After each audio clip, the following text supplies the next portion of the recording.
that my boo-boo patootie? Oh, yeah, you guys, this is the first time I've sat down today. I thought it was going to be like the grand finale of my like several days off in a row, and it was going to be like my uber indulgent like stillness, self-care, like meditation day, doing whatever I want, dancing, all of that. And then that is not what happened. Like the moment I woke up, I came downstairs to put on the coffee and I noticed that I had mold spots on all of my cabinets on the bottom row in the kitchen, and I was like, holy crap. And so rewind to Sunday's weekly energy forecast, the toxic card came up in the Oracle of Oddities, and it was talking about obviously getting rid of toxic influences in your emotional realm and in your energy realm and in your thought realm, but also in the physical realm. And so I was, we've been talking about the inner and the outer for the last couple of weeks. And, part of what we've been doing is we've been observing what's going on in the inner realm, and then how it's being manifest in the outer realm, and vice versa. What is going on in the outer realm, and what is it connected to? Like, what is that telling me about my inner world, right?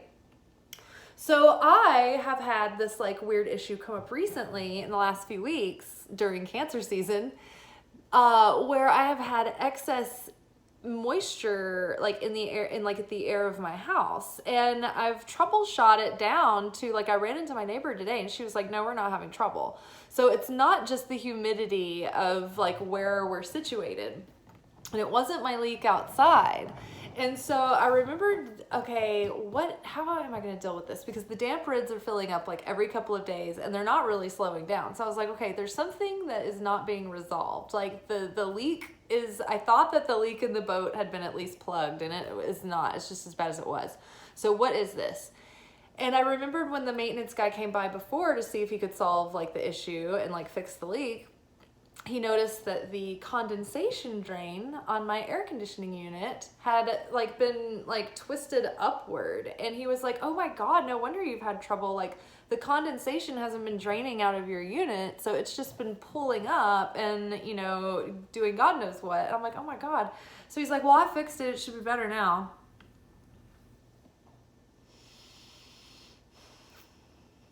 My kingdom for like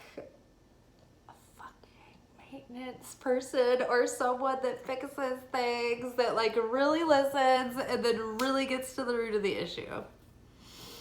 This is like, I'm trying to rewire this pattern of always having to deal with this dude. And maybe it's just to teach me that I am more than adequate and very intuitive and actually more handy than I give myself credit for. So I go outside and I start investigating. I put on my best Karen wig. I'm like, I'm gonna get to the bottom of this. But you gotta haul it in before you go like angry Karen, right? You don't want it to get toxic, but like you want to get to the bottom of it. So I went outside and I started looking around the unit. And something just told me like, see if the water is draining enough out of the unit, right? And it just came pouring out. And not only that, when I tapped it, y'all, like, prepare yourself. There was like these globs of what looked like jellyfish that were gelatinous water. Like the water had been like in this pipe condensing, I don't know for how long, and when I knocked it out, like the water was like a glob of jelly. It was so fucking gross. So I had to clean out this pipe. Like, I am not this person, y'all. I do not want to have to show up like Rambo every day for my life. I just want to live in beauty and comfort.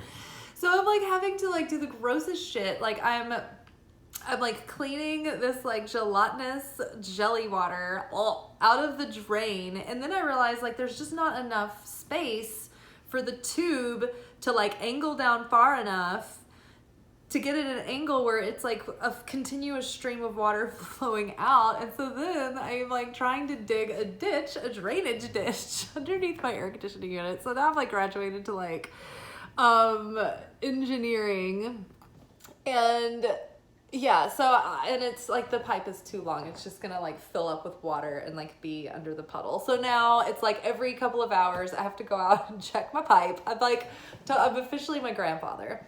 I might as well just put on my onesie, but I don't want to get it stained. And so my grandfather always wore like one of those jumpsuits, like a Dickie jumpsuit. So I have this issue, like I know what's going on here, and I put in a very detailed like description in the maintenance request portal, and so hopefully it'll all get resolved. I think it will, because the people that manage my issues, they're like the real estate management company, they're really good. But yeah, so for the rest of the day, I was just like, I'm gonna go crazy and do like the crazy clean. So I went and got the rest of the air conditioning vents that I hadn't like cleaned yet, and like cleaned them out of like, and I suggest you do this too, you're gonna die when you see these things, the metal things that sit on the floor. Take them out and look at like the gross like dust and like crap that has collected on them over time. Cleaned all that. I got behind the oven. I pulled my oven out, and I pulled the oven drawer out, and I washed it like a car. It was so gross. I washed all my pots and pans out of the oven. I pulled the oven out. I washed like the hell corner behind the oven. That's another place that it's like, ugh. The only like disgusting filth left in my house now is like squeezed in on the other side of the refrigerator, and I'm just like not dealing with that yet. But like it's the air, the energy, like I haven't even smudged the house yet, and it's already like, it feels like a new place. And I feel like a new person, because in the midst of all this, I have been releasing a lot of the toxicity that we've been talking about. And I don't tell these stories just as entertainment.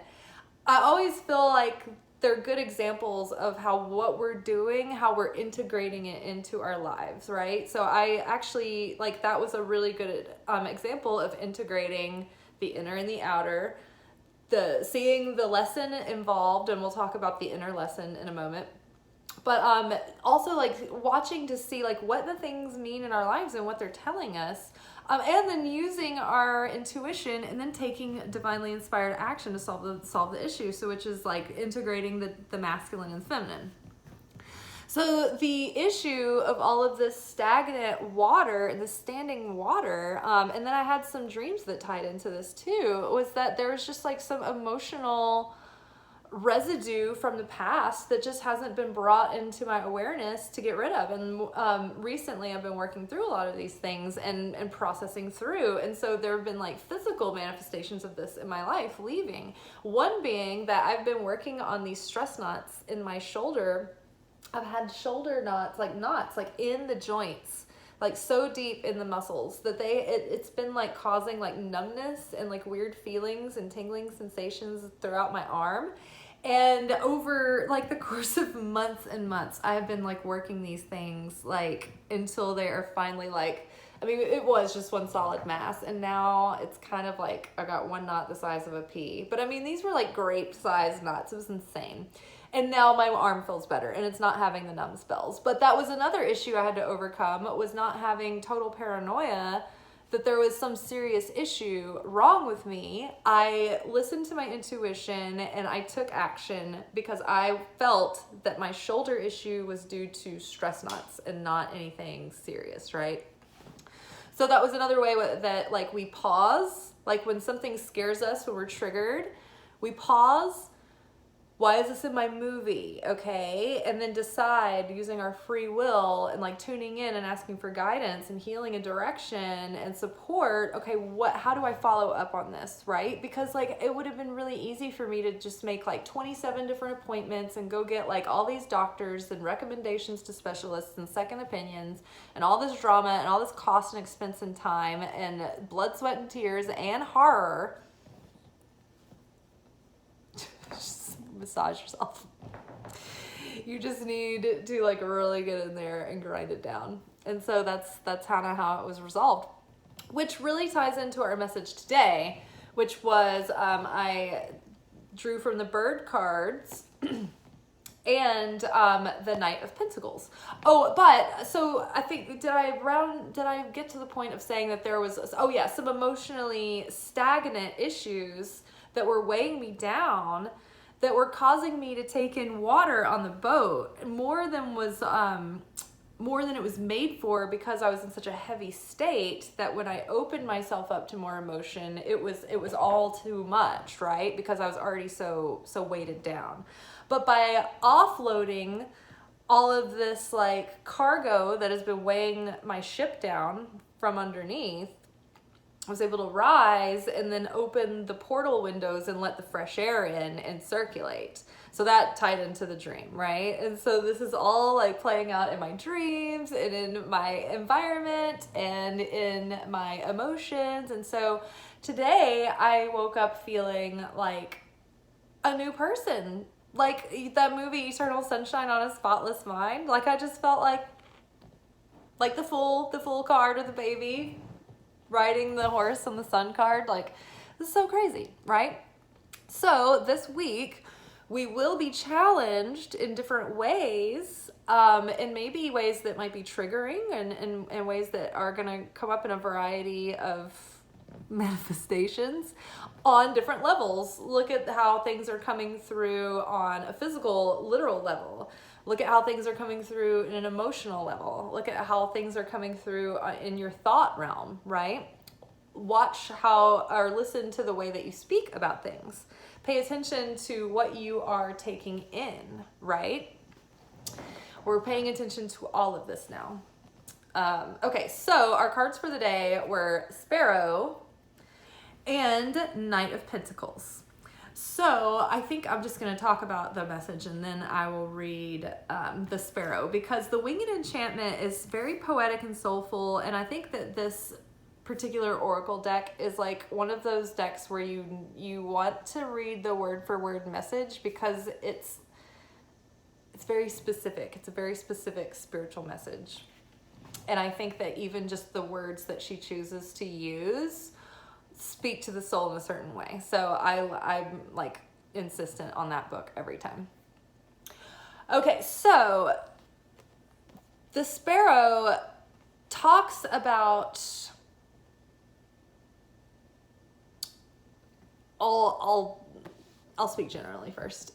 I think that our message today is about what we need to do in our lives to simplify, to amplify. Like Marie Forleo talks about this. When you have like big things that you're building, or anytime really, it's best to look at your life and simplify as much as you can to amplify it generally, right? When you declutter a room, it amplifies the beauty of the objects that you want your focus drawn to, right?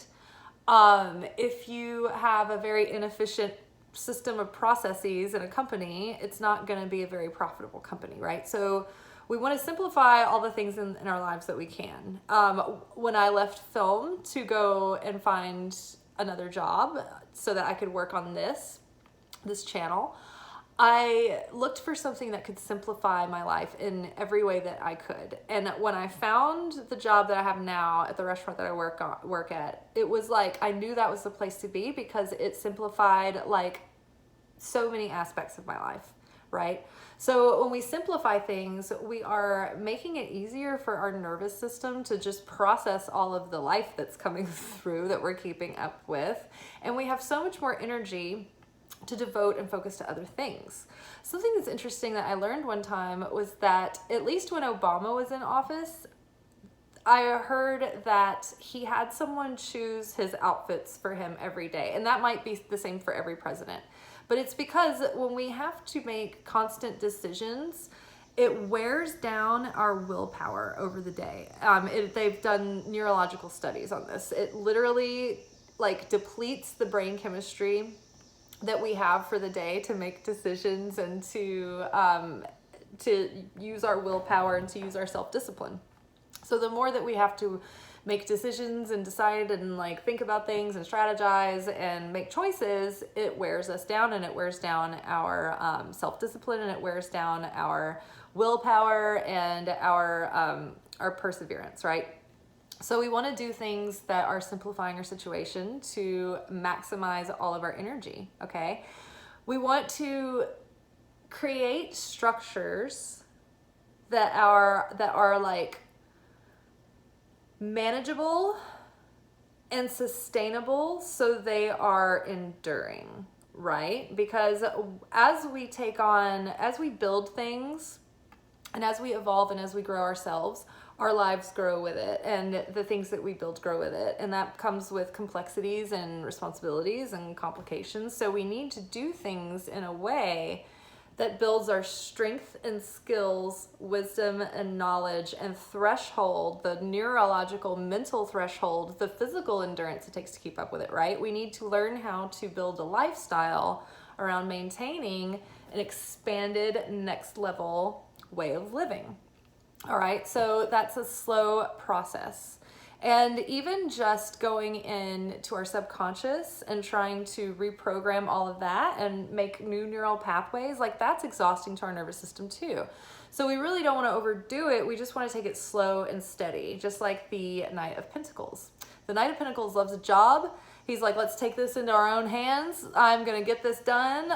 They are dressed for like getting a job done and going out and being practical and getting their heels dirty and their elbows greased and all of that. I mean, I was that person today. I've been this person all day, and it felt really good. It felt really good to take care of business and get things off my plate and not leave those little parts of things that need to be done that are still like infecting the atmosphere, right? So get all of those little things off your plate. We still have a little bit of time left in this waning moon cycle. And when you use that waning cycle to tie up loose ends, to finish projects, to clean things, clean it up, right?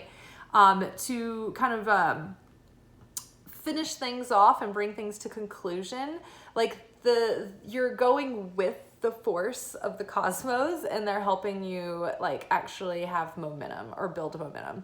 And what we need to do is, like, the Knight of Pentacles is super detail oriented, and the Knight of Pentacles loves like taking on a project and getting involved and like helping out, but sometimes they can go a little bit too slow, or that they need like a lot of motivation and inspiration to stay motivated and to keep up momentum because they're already going so slow. So keep yourself motivated, keep yourself inspired. You know, I thought it was interesting the other day, maybe it was yesterday morning, maybe it was today, I saw a clip of Jim Carrey, and someone was asking him, what's the difference between sadness and depression? And I just noticed how wonderful my nails look on camera. I've had my nails in the soil and the dirt today. They've been through bleach. They've been under like too much red nail polish for too long. I need to like cut them down and like start over. Nevertheless, anywho, what is the difference between sadness and depression? And, you know, he was like, sadness, of course, is a result of like an event that makes you feel a certain way. And it's like, you know, you could be grieving, you know, or you can be sad about something. But then he was like, depression is like when your body is like, fuck you, I wasn't made to do this, like no more. And I agreed with him to a certain extent, but I only think that the body saying, fuck you, I can't do this anymore, is only a manifestation of the soul being so tired that it is depleted. And the only thing that we can do to bring a tired and depleted soul back into fullness is through doing things that nurture the soul. You know, we can't really take a time out from life on behalf of the soul. It doesn't really get what it needs to rest and like avoid, right? I mean, it does rest and avoid like creatively and stuff when our lives are like really still and quiet, there's not much going on.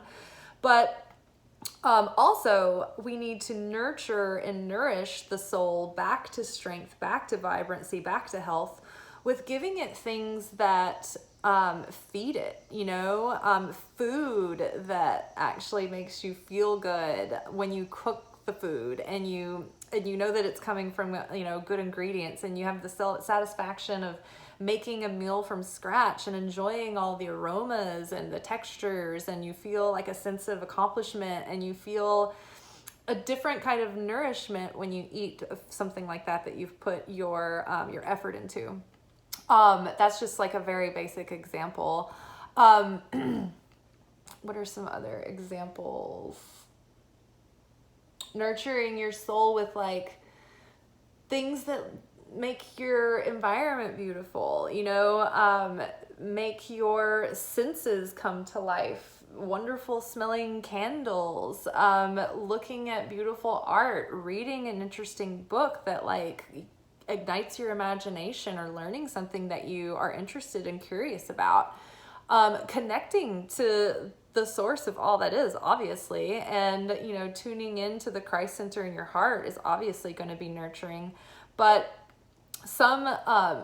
to some degree, in meditation and quieting the mind, but like to some degree, it's part of your interaction with this physical world, because the soul came here to experience life in the physical world.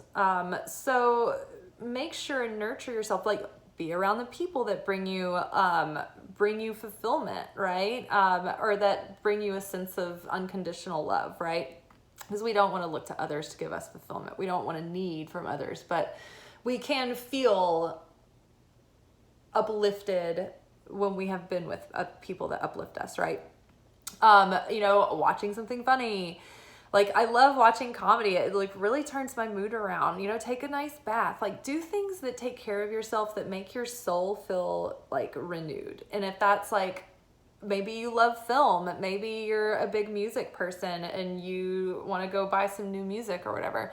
Just do whatever it is that helps you feel nourished again. And I think that that brings people out of depression.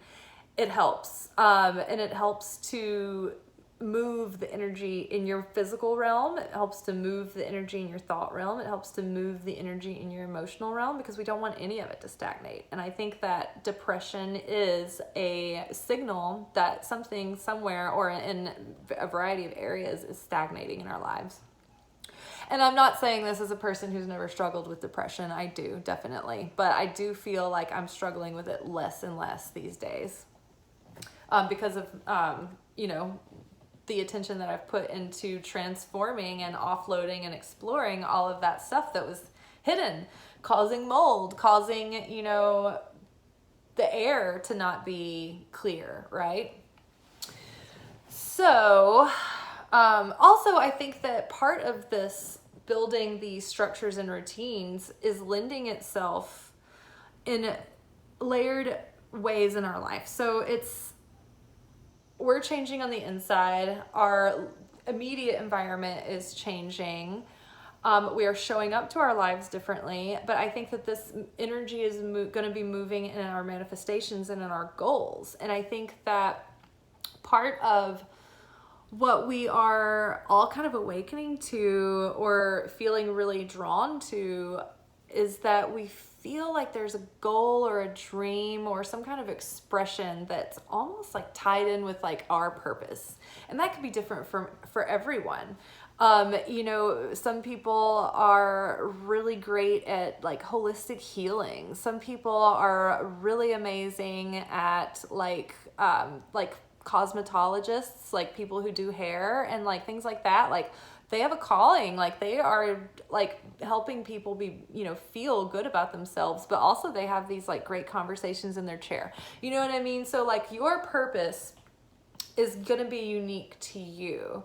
And so what we do within our purpose, like, we want to stay connected to the deeper why of why we're doing it. What difference do we want to make in the world? What light do we reveal on behalf of the Creator, right?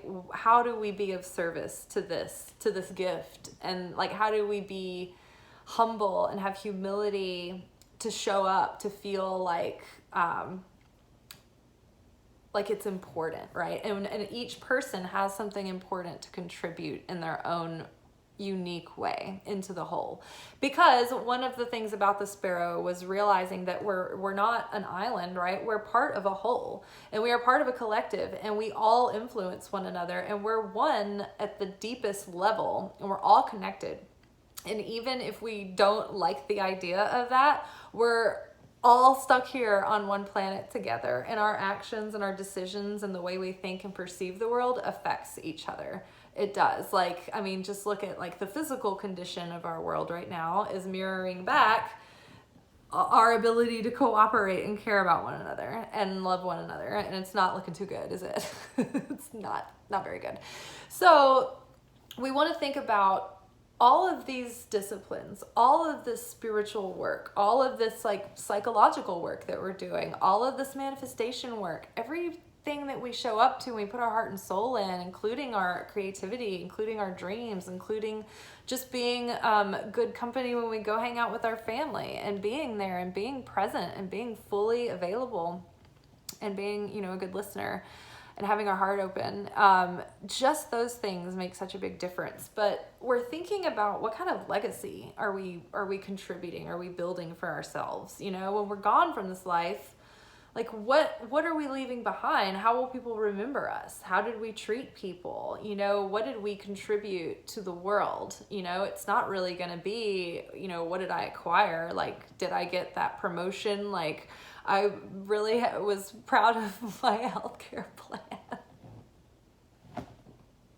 That insurance, it takes a hold over people. And, you know, it's just taking care of these things in a way that allows us to show up as the people that we want to be, to leave a legacy that we're going to be proud of, and to show up as the best daughter, sister, cousin, aunt, friend, lover, partner, teacher, student, whatever it is that we can, you know, show up, because every little part of ourselves is adding to that legacy. Every day, every hour that we pass is time that we won't get back.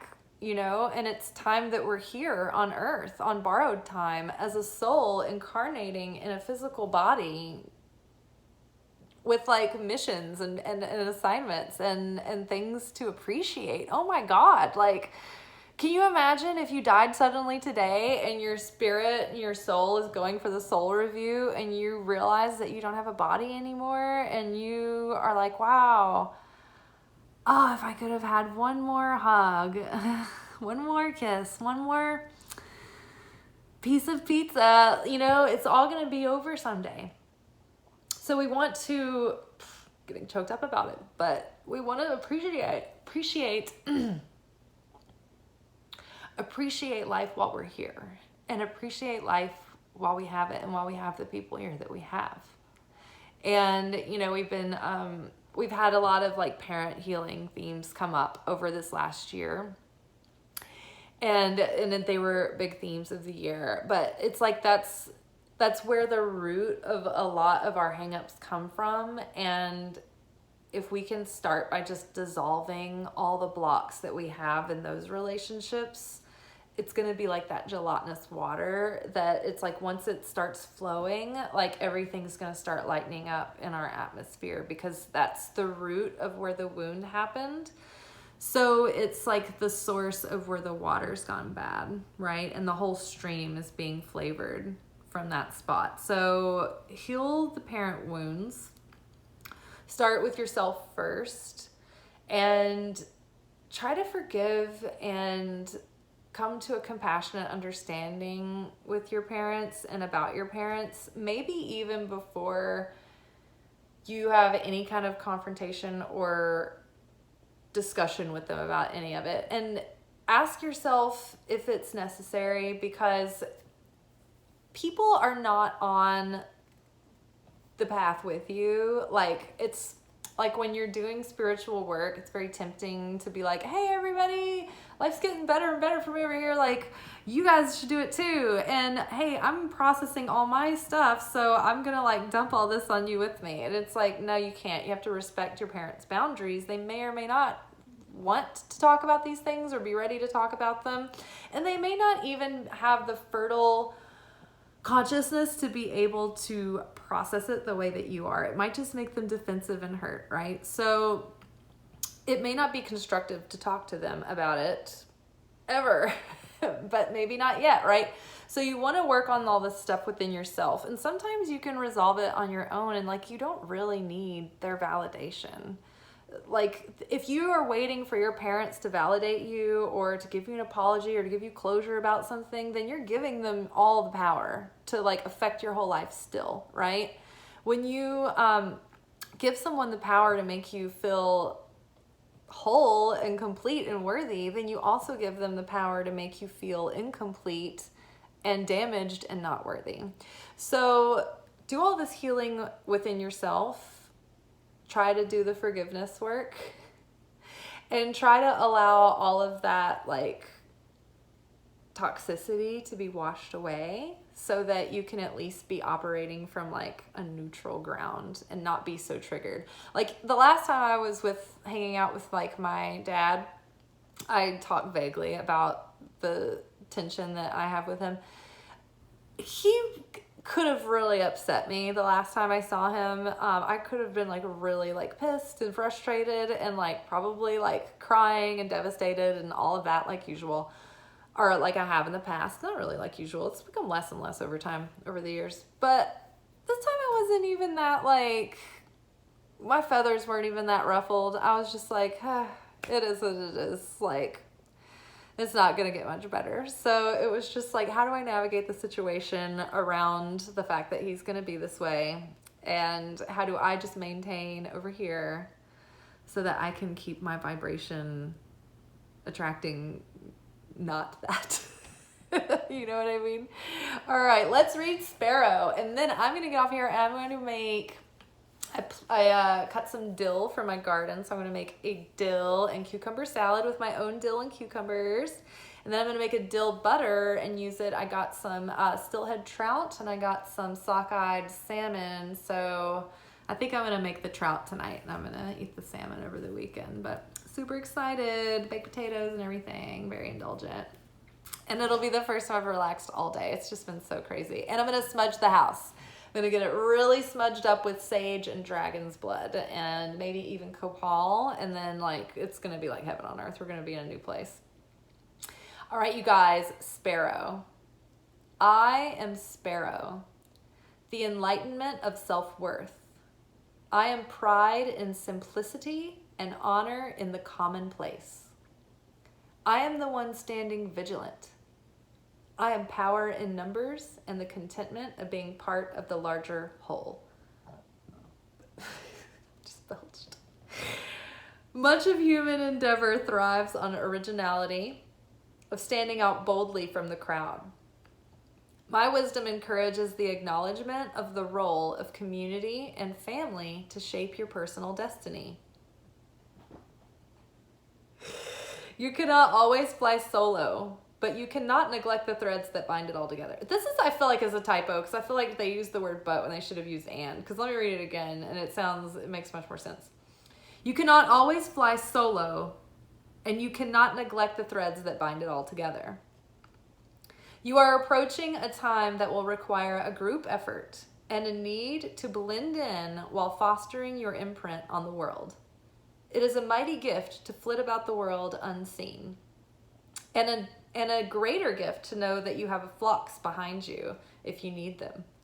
You need to pull back, regroup, and find the common ground.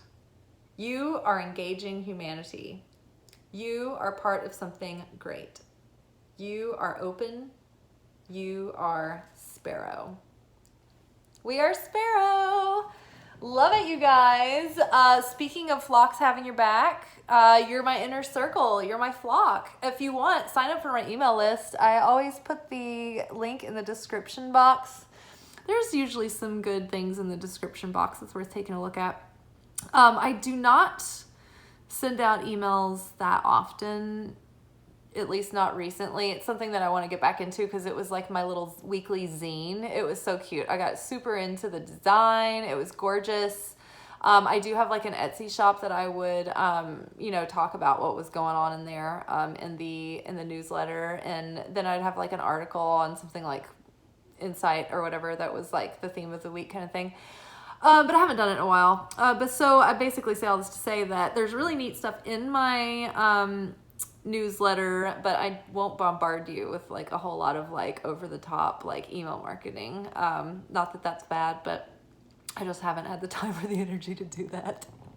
I'm sure I will eventually. But yeah, sign up for my inner circle if you want. And then what else? Oh, yes, like this video and subscribe to my channel and comment and share and do all the things that you do with videos because I'm trying to grow this channel and I'm trying to get the message out there and I'm trying to grow our community together. And I would like to monetize this channel eventually and make it part of my job. But for now, I just really love showing up here on the daily and connecting with y'all. All right, Yins, I am starving, tired, I'm ready to relax, have a glass of wine, and water my garden. Ooh, I also manifested ranunculus seeds today.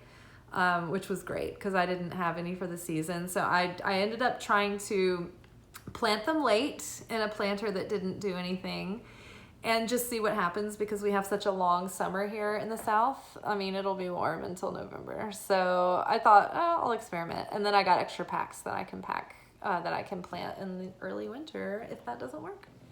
So we'll see how it goes. All right, y'all. Peace.